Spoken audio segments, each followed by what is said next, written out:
नमस्कार दोस्तों, मैं हूं राज और आप देख रहे हो हाईवे 33। आज चलते हैं झारखंड दोस्तों।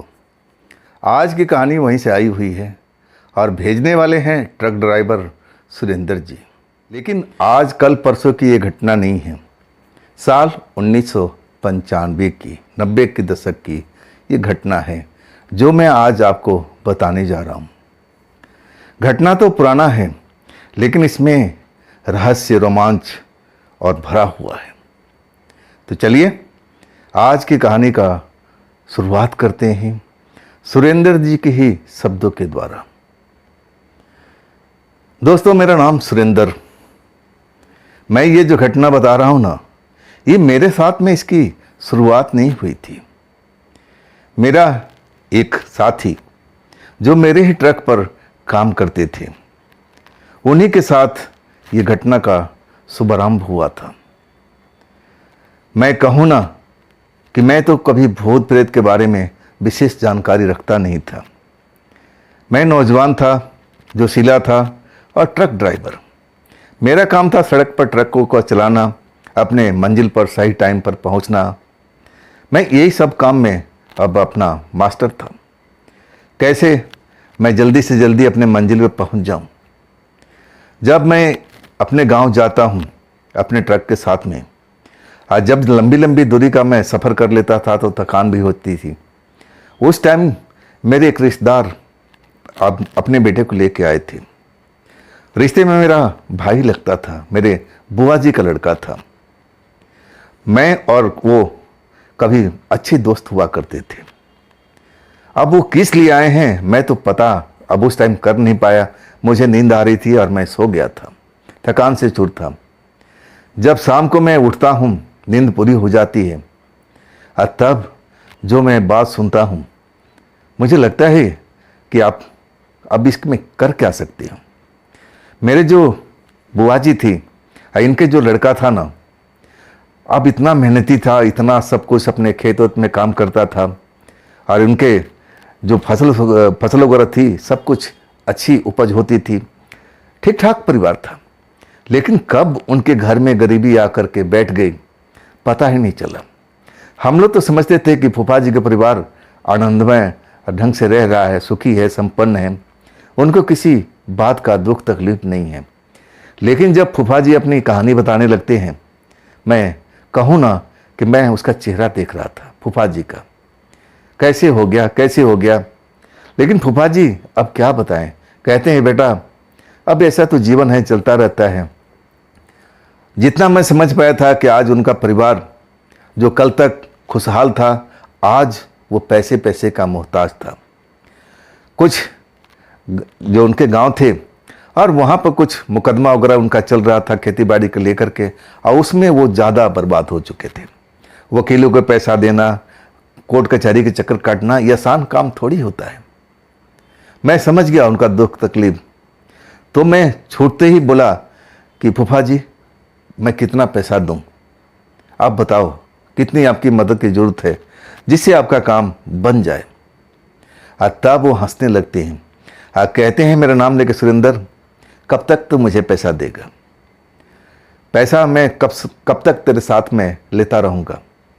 नहीं बेटा, मुझे पैसे की ज़रूरत नहीं है। मैं तेरे पास में आया हूँ एक ज़रूरी काम से। ये तेरा साथी है ना, तू तो इसका यार है, इसको अपने पास में रख ले। अब इसको ट्रक ड्राइवरी का काम सिखा और अपने साथ रख, और इसके बदले में तू जो देना चाहे अब इसको दे देना। मैं वो दिन कभी नहीं भूलता हूँ। मैं अपने फूफा जी के आंखों में वो उदासी, चेहरे पर मैं हमेशा उनको मुस्कुराते देखा था।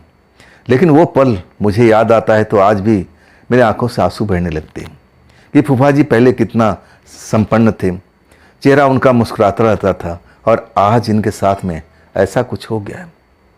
अब वही रीज़न था जो उन्होंने बताया था कि कुछ मुकदमेबाजी चल रही थी, ज़मीन का चक्कर था और उसी में उलझे हुए थे। अब बहुत सारा धन बेकार हो चुका था, काम का काम चौपट हुआ, खेती बाड़ी का, और ऊपर से नुकसान अलग से।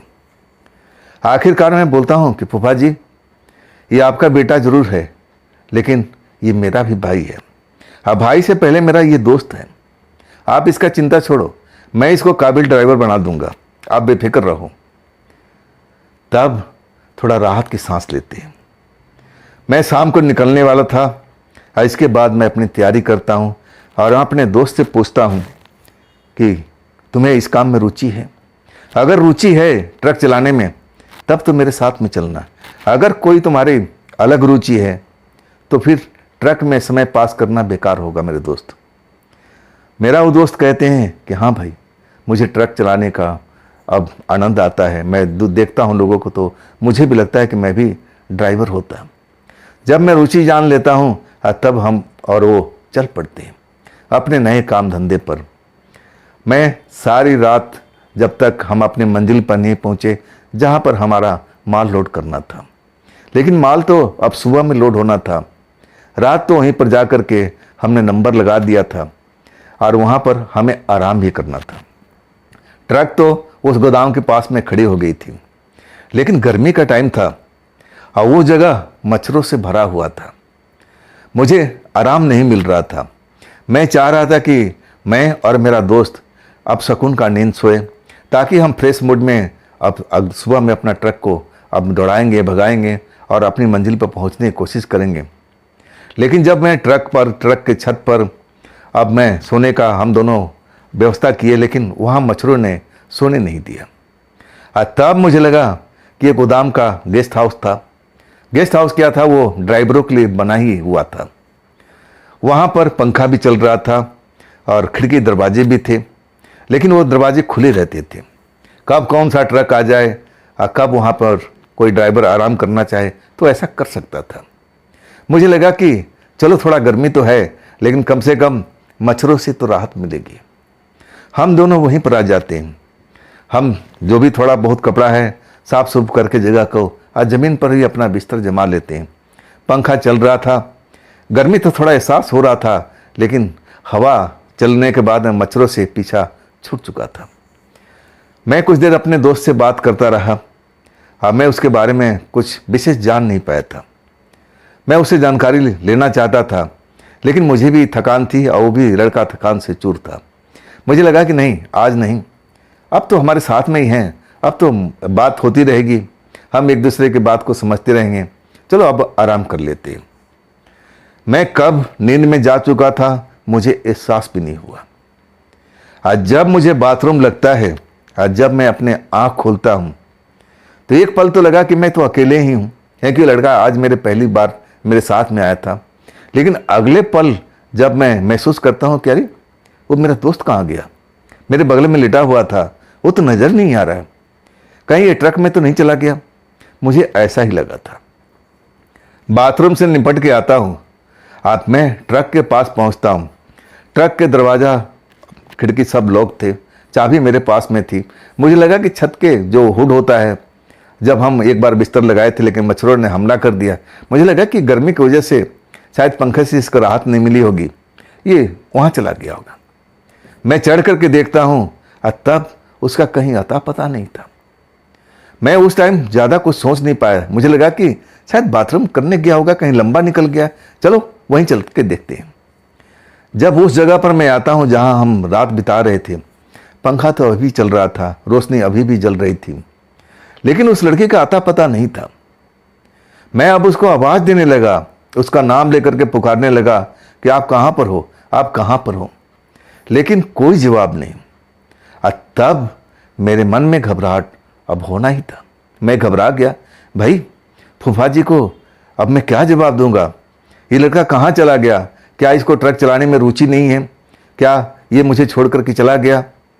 मैं ऐसा ही उस वक्त में सोच रहा था कि फूफा जी को मैं कैसे बताऊंगा कि कहाँ गया, घर पहुँचेगा या नहीं पहुँचेगा, मुझे यही चिंता लग रही थी।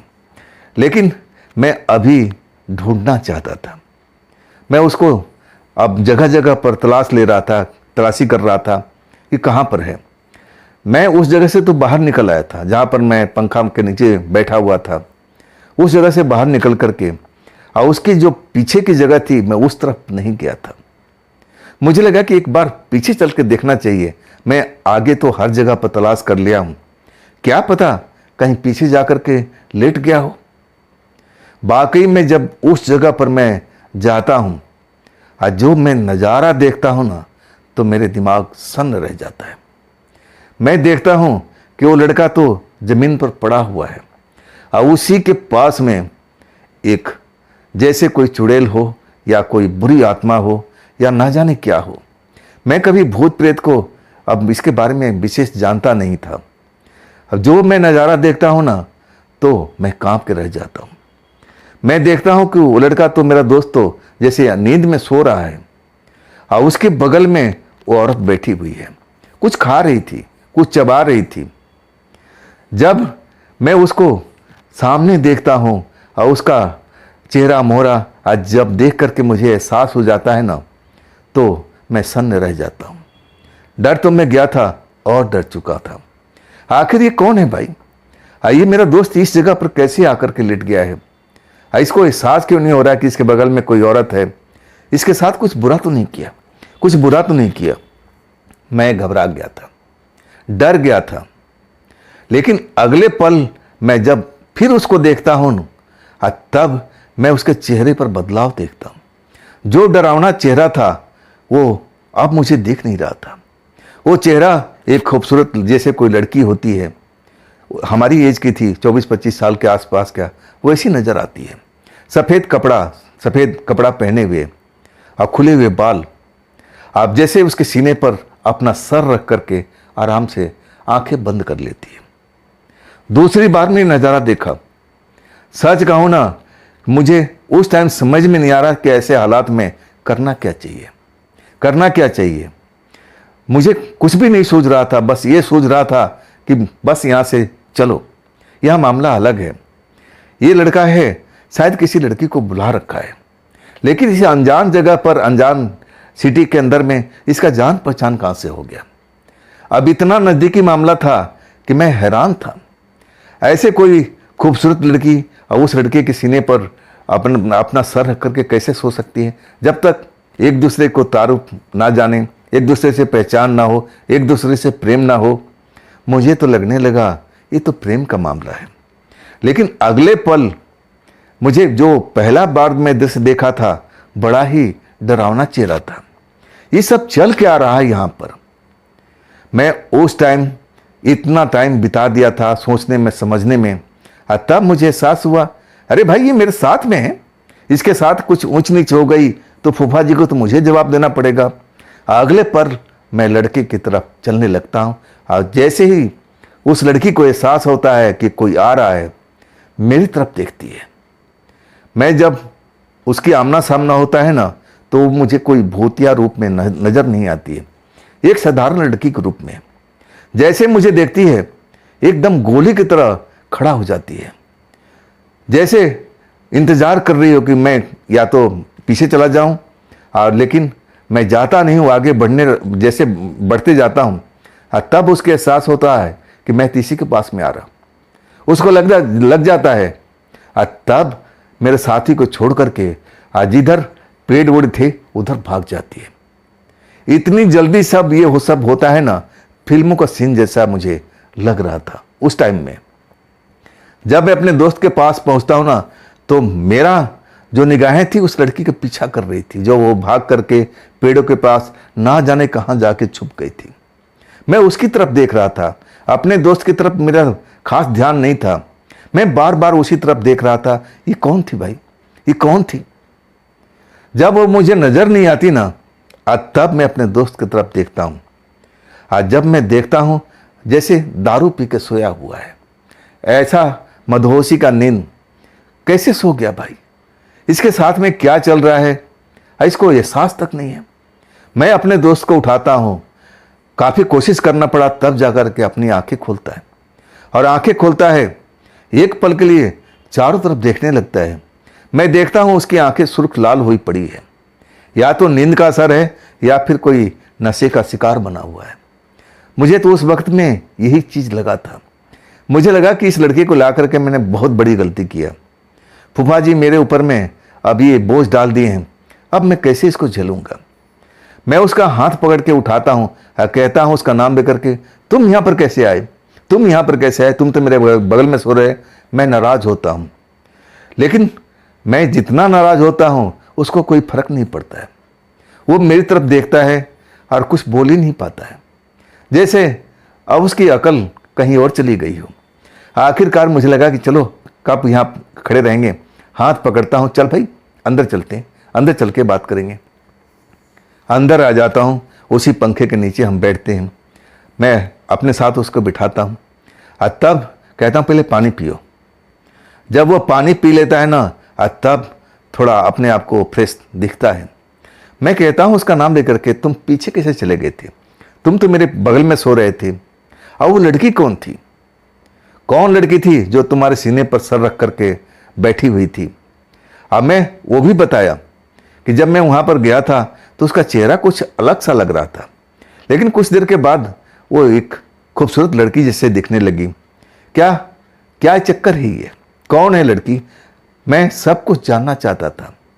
तब वो मेरा दोस्त आंखें फाड़ फाड़ करके मेरी तरफ देखने लगा, कहने लगा कहाँ लड़की, वो लड़की जो आप जिक्र कर रहे हो वो तो मेरे सपने में आती है, मेरे सपनों में आती है काफ़ी दिनों से। मैं कभी भी उसको आमने सामने देखा नहीं हूँ, वो आपको कैसे दिख गई, अब मैं वहाँ तक कैसे पहुँच गया, मुझे तो कुछ पता ही नहीं है। हैरानी होने के बाद अब बात मेरी थी, मुझे लग रहा है ये झूठ बोल रहा है, ये जो लड़का है ना पक्का झूठा है, ये झूठ बोल रहा है। लेकिन जब ध्यान आता है कि भाई हम नए शहर में हैं, अब इसका जो भी है दोस्त प्रेमी यहाँ तक कैसे पहुँच सकती है, नहीं पहुँच सकती ना।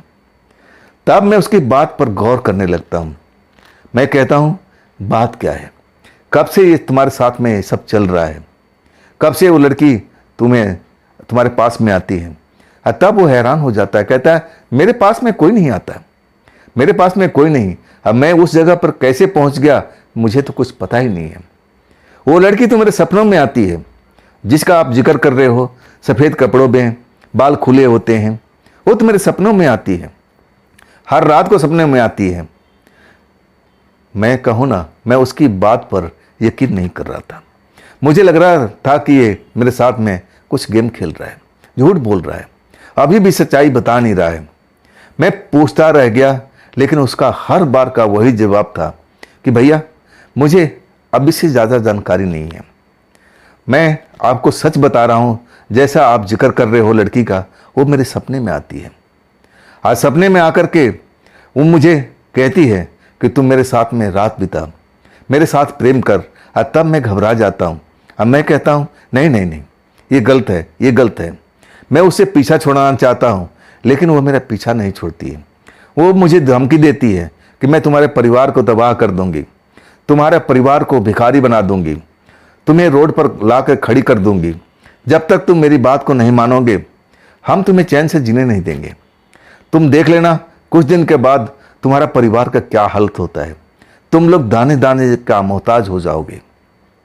जब ये बात मेरा भाई यानी फूफा जी का बेटा मुझसे कहता है ना, अगले पल फूफा जी का चेहरा सामने आ जाता है, यही तो बात कह रहे थे।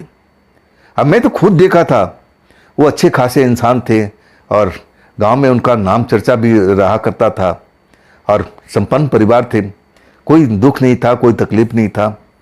तब मैं उससे पूछता हूँ ये कब से चल रहा है, कब से चल रहा है, कब से तेरे पास में ये भयानक सपना आ रहा है, वो लड़की तेरे सपने में कब से आ रही है। तब याद करते कहता है भैया पक्का तो नहीं बोल सकता, लेकिन लगता है कि कम से कम 6 महीना से ऊपर हो चुका है।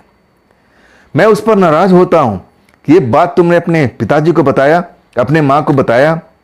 बोला हाँ कई बार जिक्र किया था।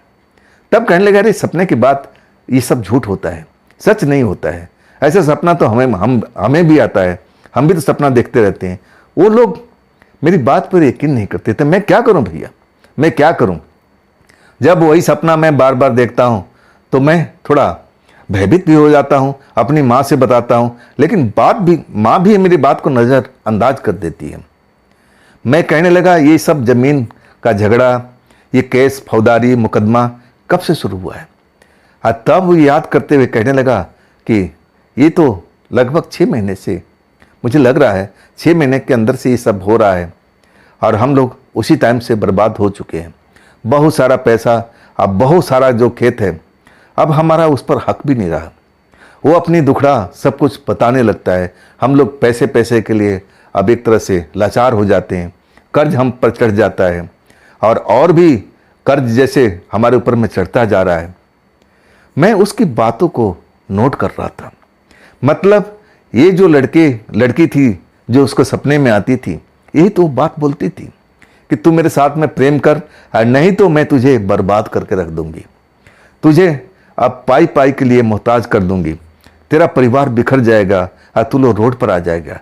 रोड पर तो आ गए थे, अब इससे बड़ा रोड पर कौन सा आना था। मैं कहूँ ना, मैं उस कड़ी को जोड़ने लगा था। मुझे वो कड़ी जुड़ती नजर आ रही थी। जो मेरा भाई बता रहा था ना, बिल्कुल मेल खाल रही थी। और तब मैं कहता हूं, कभी उस लड़की को तुमने दिन में या शाम को या फिर आमने सामने कभी देखा है, रास्ता चलते हुए कहीं पर घूमते फिरते? और तब वो याद करने लगता है, कहता नहीं भैया, मेरी नज़र में तो ऐसा कभी नहीं हुआ है। वो लड़की मेरे सपने में ही आती है, सपने में ही सब कुछ बोलती है, धमकाती है, और फिर मेरी अब सुबह में आँख खुल जाती है तो रोज रोज का सपना हो चुका था। मैं उस सपने को महत्व नहीं देता हूँ और भूलने की कोशिश करता हूँ। मैं कहूँ ना, वो मैं नस को पकड़ लिया था जो उनको परिवार को बर्बाद करने पर जुड़ी हुई थी। मैं उस चीज़ को जान चुका था जो बीमारी की जड़ थी। लेकिन हम दूसरे शहर में थे, दूसरी जगह पर थे। ये काम तो अपने गांव में जाकर हो सकता था। अभी तो हमें अब वहाँ से माल लोड करना था और फिर उसके मंजिल तक पहुँचाना था। अभी तो हमें घर पहुँचने में एक लंबा अरसा लगना था। कहानी तो मैं समझ चुका था कि उनके घर की, मैंने फूफा जी के घर का बर्बादी का वजह यही लड़का है, यही लड़का है। इस लड़के को अब कोई ऐसी बला पीछा कर रही है, इसको सता रही है, इसके साथ अब वो रात बिताने की कोशिश करती है। लड़का मानता नहीं है। लेकिन ये पीछे क्यों आया था? जब मैं इसे पूछता हूँ कि आज जो पीछे आया हुआ था वो अब तूने कोई सपने में देखा, कुछ ऐसा कुछ किया? तब बोलता है, ऐसा तो मेरे साथ में कभी कभी हो जाता है भैया। मैं घर पे रहता हूँ ना तो मैं अपने स्थान बदल लेता हूँ। मुझे अलग जगह पर, मैं जब जागता हूँ तो मैं अलग जगह पर कई बार ऐसा पाता हूँ। वही लड़की का रीजन है, मैं उससे पीछा छुड़ा करके आस्थान बदल लेता हूँ। ये सब नींद में ही होता है, जागते में ऐसा कुछ नहीं होता है। वो लड़की मुझे परेशान करने लगती है और तब मैं अपने स्थान को बदल लेता हूँ। मुझे लगता है कि मैं नई जगह पर चला जाऊँगा और तब वो लड़की मेरा पीछा छोड़ देगी। मैं अब सब कुछ धीरे धीरे समझने लगा था। अब मैं क्या कर सकता हूँ? अब तो जो कुछ होगा, घर जाने के बाद, गांव जाने के बाद, बीमारी तो मैं पकड़ लिया था। माल सुबह में लोड होता है। अब मैं उस पर नाराज नहीं होता हूँ। मैं बिल्कुल प्रेम की तरह उससे बातचीत करता हूँ और कुछ ना कुछ उससे जानकारी में जुटाने की कोशिश करता हूँ ताकि आगे चल करके अब हमारे काम को सफलता मिले। माल लोड होने के बाद खाते पीते हम अपने मंजिल की तरफ चल पड़ते हैं। लेकिन एक बात मैंने नोट किया था, कई बार मुझे ट्रक चलाते चलाते एहसास हुआ था कि हम अपने ट्रक में 2 नहीं 3 हैं। कई बार मैं ऐसा कुछ साया महसूस किया था जो लड़के के बगल में मुझे एहसास हुआ था। तब मैं भी डर गया था। लेकिन अगले पल में जब मुड़ के देखता हूँ तब वहाँ पर कोई नहीं था। ऐसा कई बार रात को मैं ऐसा महसूस किया था। मुझे भी लगने लगा कि जो भी इसके साथ में है ना, बहुत ही ताकतवर है, बहुत ही ज़्यादा पावरफुल है। तभी तो जो वो कह रही थी कि हम तुम्हारे परिवार को बर्बाद कर देंगे, बर्बाद तो कर दिया था। अब इससे आगे क्या बर्बाद करेगी? अब बचा था ये लड़का, कहीं इसका अब जान का अब लेने के देने ना पड़ जाए। मुझे इसी बात का खतरा था, मुझे इसी बात का संदेह था कि कहीं मेरा दोस्त के साथ में कुछ गलत ना हो जाए। मैं चिंतित था। मैं उसे कुछ ना कुछ पूछता रहता था उसके जीवन के बारे में, क्या क्या हुआ, कैसे क्या हुआ। तब उसने एक किस्सा बताया था कि हमारे गांव के पास में मेला लगता है। रात के टाइम में हमारे गांव के लोग, कई गांव के लोग उस मेले में घूमने फिरने और खाने पीने के लिए जाते हैं। रात में हम भी अपने दोस्तों के साथ में गए थे। जब हम मेले में घूम रहे थे ना, तब ऐसी ही लड़की मुझसे टकराई थी। मैं जानबूझ के उसे टकराया नहीं था। तब लड़की नाराज होने के बावजूद मुस्कुरा करके अब मेरी तरफ देखने लगी थी। इसके बाद वो मुझे कभी नज़र नहीं आई मेले में। मैं उसको तलाशता रह गया था कि अगर किसी लड़की को टक्कर लगती है तो लड़की नाराज़ हो जाती है, लेकिन वो नाराज़ होने के बावजूद वो मुझसे मुस्कुरा करके देखा था। इसके बाद वो भीड़ में गायब हो गई थी। मैं अब धीरे धीरे अब उससे जानकारी निकलवा रहा था। मुझे लगा कि कहीं ये मेले वाली लड़की तो कहीं नहीं है। जो हुलिया बता रहा है, हुलिया सपने वाली लड़की से मेल खा रही है। और जो मैंने लड़की को देखा था उसके सीने पर अपना सर रख करके आराम करते हुए, वो बिल्कुल मैच कर रही थी। अब मैं फिर अब उससे बातें निकलवाने की कोशिश करता था। उसको कुछ बात याद आ जाती थी तो मुझे बता देता था।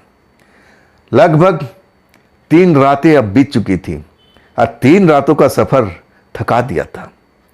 हम तो कहीं ढाबा में रुकते थे, कुछ देर के लिए भोजन करते थे और कुछ घंटे आराम कर लेते थे, लेकिन वहाँ पर उसके साथ में ऐसा कुछ नहीं हुआ। लेकिन उसका जो कहना था, मैं सुबह पूछता था क्या वो सपने में फिर आई थी, और तब कहता भैया वो तो हर रोज़ आती है। रात को जब भी मैं सोता हूँ ना, चाहे मैं आधे घंटे के सोऊं चाहे 1 घंटे के लिए सोऊं, उसका आना जरूरी होता है। वो आकर के मुझे धमकाती है और कहती है मेरे साथ में चल, मेरे साथ अब रात बिता, नहीं तो मैं और बर्बाद करूंगी, तेरे साथ में कुछ ना कुछ मैं गलत कर दूंगी। मुझे लगता है कि मेरे साथ में क्या करेगी। अब मेरा परिवार तो खुद ही बर्बाद हो चुका है। अब मेरी बात को तो मेरे घर में कोई महत्व देता नहीं है। मैं ये सब एक एक बात पॉइंट नोट करता हुआ आखिरकार हम अपने मंजिल पर पहुंचते हैं। माल खाली होता है।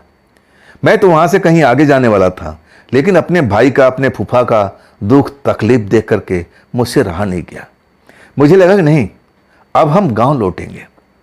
अब जो कुछ करना है अब तो गांव में ही होगा। आखिरकार अब एक लंबा सफ़र तय करके हम अपने गांव में लौट आते हैं।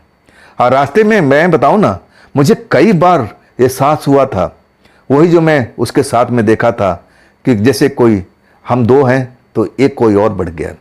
जैसे वो साया मुझे अब एहसास करा देता कि मैं इसी जगह पर हूँ। आज जब हम कुछ देर के लिए खाना खाते थे, आराम करते थे, वो लड़का सोता रहता था, बहुत ज़्यादा नींद लेता था।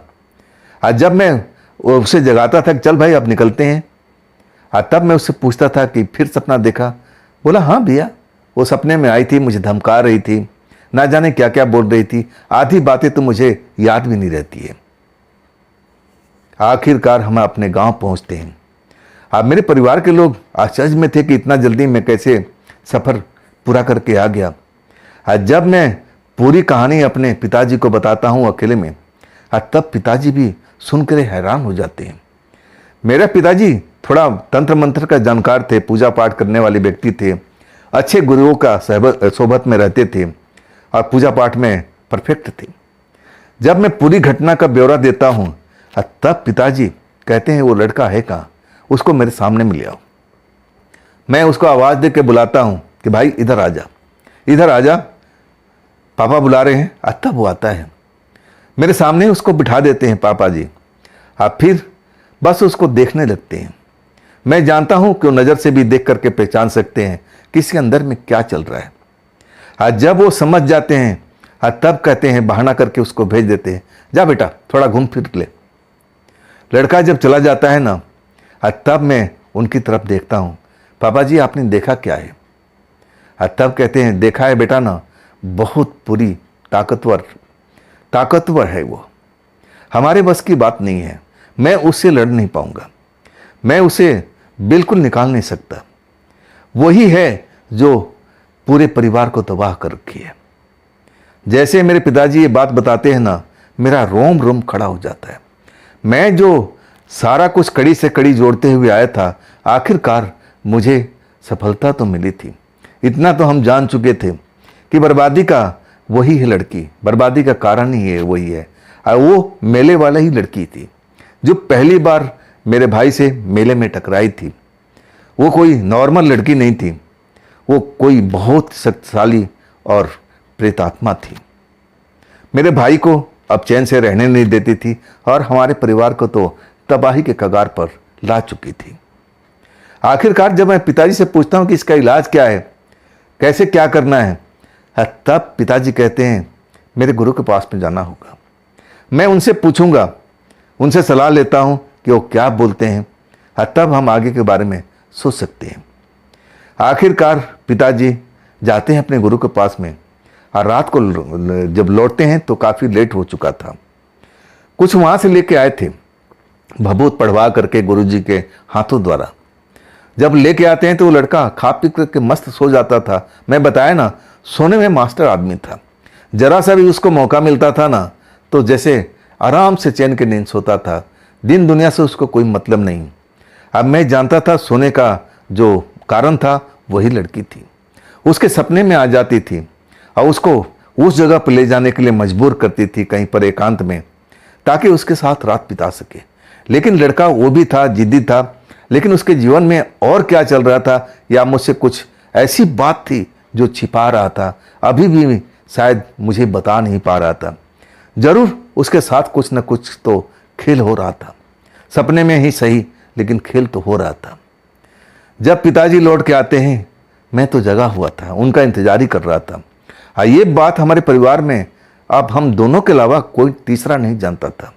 ये बात मेरे पिताजी और जो भुक्तभोगी लड़का था तो उसको तो पता ही था, लेकिन असली बात तो हम समझ रहे थे, हम दोनों बाप बेटे। जब पिताजी लौट के आते हैं तो मैं उनसे पूछता हूँ कि क्या हो पापा, कुछ बात बनी? तब कहते हैं कि हाँ, उन्होंने कुछ भभूत पढ़ के दिया है और कहा है कि इसके सर पर और सीने पर लगा दिया जाए। मैं बोला इससे कुछ मामला हल हो जाएगा? तब कहते नहीं, मामला तो हल नहीं होगा, ये है बहुत शक्तिशाली, इस लड़के को तो गुरुजी के पास ही लेके जाना पड़ेगा। लेकिन गुरुजी कह रहे हैं कि अभी नहीं, 3 दिन बाद में, अभी उनके पास में फुर्सत नहीं है, टाइम नहीं है। मैं तो रिक्वेस्ट भी किया, तब कहने लगे नहीं, 3 दिन के बाद में आना। वो कहे ये भभूत लेके जाओ, इससे इस लड़के को आराम मिलेगा, वो उसको परेशान नहीं करेगी। भभूत मैं ले लेता हूँ और जैसे मेरे पिताजी ने कहा था, उसके माथे पर, उसके सीने पर मैं भभूत को रगड़ देता हूँ, डाल देता हूँ। मैं अब कर क्या सकता था? अब तो जो होगा 3 दिन के बाद में होगा। और वो लड़का ऐसा था कि ऐसा नॉर्मल रहता था, खाना बहुत तेजी से खाता था और भोजन डाइट ज़्यादा भी लेता था, और सोने में वही मास्टर वाली बात थी। अब हम उसी के चक्कर में अपना काम धाम छोड़ करके अब मैं अपने घर पर आ चुका था। 3 दिन अब इंतजार ही तो करना था। मैं उसको लेकर के कभी कभी पास के दुकान पर, जो मेन रोड पर था अपने गांव से, हम चले जाते शाम के टाइम में। जब अंधेरा हो जाता था ना, जब मैं उसको लेके चलता था चाय नाश्ता करने के बाद में, बात करते हुए, मुझे लगता था कि मेरे पीछे, उस लड़का के पीछे कोई और भी चल रहा है। जब मैं देखता था, महसूस करता था, तो मुझे कुछ देर के लिए ऐसा महसूस होता था कि कोई था, अभी था, जैसे मैं देख रहा हूं ना, वो गायब हो गया। मैं डर भी जाता था, लेकिन मैं एक तांत्रिक का बेटा था, इतनी आसानी से मैं भी हार मारने वाला नहीं था। मैं जानता था कि अगर मुझे कुछ हो जाएगा तो मेरे पिताजी सब कुछ संभाल लेंगे। थोड़ा बहुत तो तंत्र मंत्र का जानकार हैं और बाकी उनके गुरुजी हैं, सब कुछ देख लेंगे, मुझे डरने की आवश्यकता नहीं है। लेकिन गुरुजी से मिलना आसान काम नहीं था। वो घूमते रहते थे, पूजा पाठ करते रहते थे।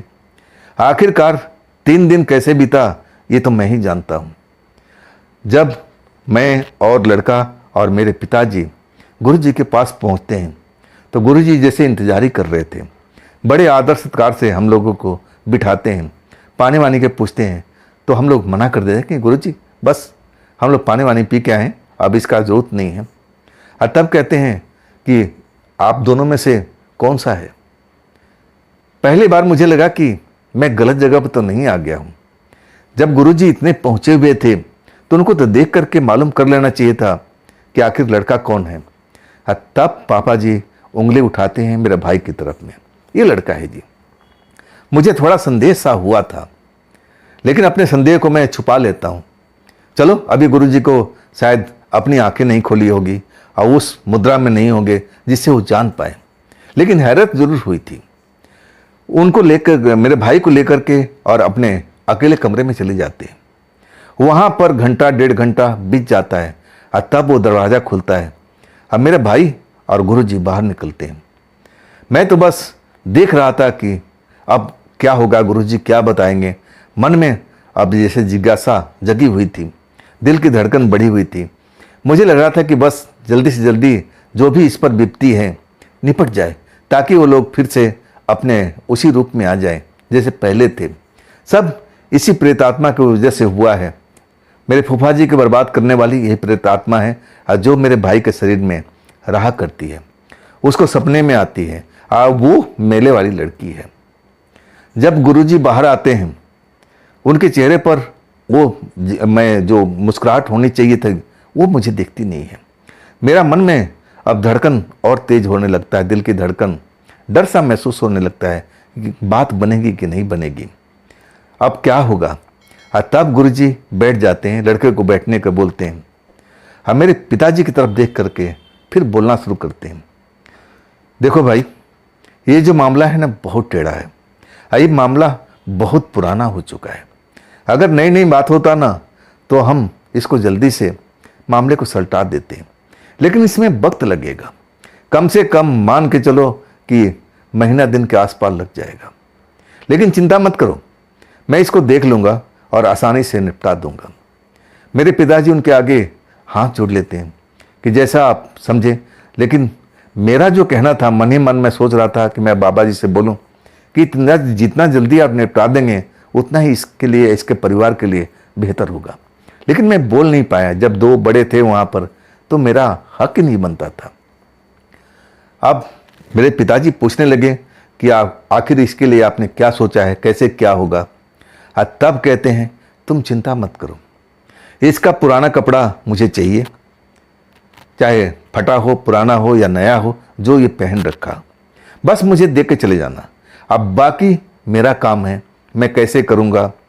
जब मैं कर लूँगा खुद इस लड़के को एहसास हो जाएगा, उसके परिवार में कुछ ना कुछ अब कुछ बदलने लगेगा, सब कुछ मालूम हो जाएगा और मैं आपको बुला करके बता भी दूंगा। अब आप लोग जाओ, इस लड़की का कोई पुराना कपड़ा मुझे दे के जाना। अब ये मेरी जिम्मेदारी थी।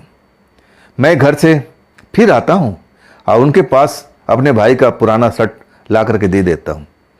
तब बाबा जी मुस्कुरा के कहते हैं कि तुम्हारे साथ में ऐसा कुछ तो नहीं है बेटा। मैं कहूँ ना, मैं हंसने को आ गया था, लेकिन अब बड़ों के आगे मैं कैसे अब क्या बोलूँ। मैं चुप रह गया था, लेकिन मैं नाक में सर हिला दिया। तब कहते हैं बेटा, वो जो तुम्हारे भाई के साथ में हो रहा है ना, उसका असर दूर दूर तक हो जाता है। इसलिए मैं पूछा था कि तुम्हारे सपने में तो नहीं आती ना, तुम्हारे साथ में कुछ ऐसा बर्ताव तो नहीं हो रहा है ना। तब मैं घबरा जाता हूँ, डर जाता हूँ। मतलब इतनी शक्तिशाली है कि वो दूसरों को भी प्रभाव में ला सकती है। पहली बार मैं डरा था। मैं कहने लगा बाबा ऐसा संभव है क्या। तब बाबा कहते हैं हाँ बेटा, वो ऐसी ही है, वो ऐसे ही है। अगर तुम्हारी शादी हो जाती ना तो फिर मैं ये सवाल तुमसे नहीं पूछता। तुम कुंवारे हो ना, वो कुंवारे लड़के को ज़्यादा ही आकर्षित करती है। कुंवारे लड़के के पास वो जाना चाहती है, उससे ज़्यादा आकर्षित हो जाती है। इसलिए मैं सवाल पूछा था। सच कहूँ ना, मुझे बहुत डर लगा था। मुझे लगा था कि मैं सही में उसका शिकार तो नहीं बन गया। वो मुझे बार बार ट्रक में एहसास कराती थी कि मैं हूँ, लेकिन ऐसा सपना जैसे मेरे भाई के साथ में आता था, मुझे ऐसा कोई सपना नहीं आया था। लेकिन मैं बहुत डर चुका था। मैं जब घर पहुँचता हूँ, ये बात मैं अपने पिताजी को बताता हूँ। तब पिताजी भी चिंता में पड़ जाते हैं। कहते हैं अरे चिंता मत कर, मैं संभाल लूँगा ना, मैं गुरुजी के पास जाऊँगा, मैं बातचीत कर लूँगा और तुम्हें तो डरने की जरूरत है नहीं। वाकई में अब हम दोनों का उस घर में कोई काम नहीं था। जो भी काम था अब हमारे गुरुजी करने वाले थे। पिताजी के गुरुजी। कपड़ा मैं दे ही चुका था। मुझे लगा कि मैं पिताजी से सलाह भी लिया था, क्या मैं इसको अपने साथ लेके जा सकता हूँ। तब कहते हैं फिर ले जाओ ना, यहाँ पर करेगा क्या, तुम्हारे साथ में रहेगा तो तुम्हारा भी मन लगा रहेगा और इसका भी मन लगा रहेगा और उससे थोड़ा हंसी मजाक का माहौल भी बनेगा। आखिरकार मैं अपने भाई को लेकर के अपने ट्रक में अब नए काम के सफ़र पर निकल लेता हूँ। जब भी मैं किसी ढाबे पर रुकता था ना तो मैं गौर करता था। अब उसकी जो खुराक थी ना उसमें कमी आ चुकी थी। पहले जितना खाया करता था ना, अब उसकी धीरे धीरे खुराक कमी होती जा रही थी। मैं कम से कम 12 दिन का सफ़र पर था। अब 12 दिन में जो मुझे ट्रक में एहसास कभी कभी होता था, जो मैं कभी कभी महसूस करता था, वो एहसास धीरे धीरे कम होने लगा था। और जब मैं उसे सपने के बारे में पूछता हूँ, तब कभी कभी वो याद करने लगता था। मैं उससे टोकता था कि आज रात को तूने सपना नहीं देखा था क्या? कहता भैया मुझे कुछ याद ही नहीं आ रहा है, मुझे कुछ याद नहीं आ रहा है। मुझे लगने लगा कि शायद गुरु जी का मंत्र शक्ति काम कर रहा है, मंत्र शक्ति काम करने लगा है। आखिरकार हम एक बार और घर पर लौट के आते हैं और मैं अपने पिताजी को जो बदलाव उसके साथ में हुआ था वो भी बताता हूँ। और तब पिताजी कहते हैं, जब गुरुजी ने बोल दिया है ना, तो वक्त तो लगेगा ही, धीरे धीरे बदलाव होगा, देख लेना। फिर हम अगले सफ़र पर निकल जाते हैं और तब मैं ध्यान रखता हूँ उसके खाने पीने पर, उसके व्यवहार पर। और जब मैं देखता हूँ कि वो 10-12 रोटी खा लेता था, अब उसकी खुराक कम हो गई थी, आधी पर आ चुकी थी। जब सुबह वो नींद से जागता था और तब मेरा पहला ही सवाल होता था, सपना देखा क्या? सपना देखा क्या उस लड़की का? वो सर पर हाथ रख करके और सोचने लगता था। मैं समझने लगा था कि अब गुरुजी की मंत्र शक्ति काम करने लगी है। धीरे धीरे असर होगा, लेकिन असर तो होगा।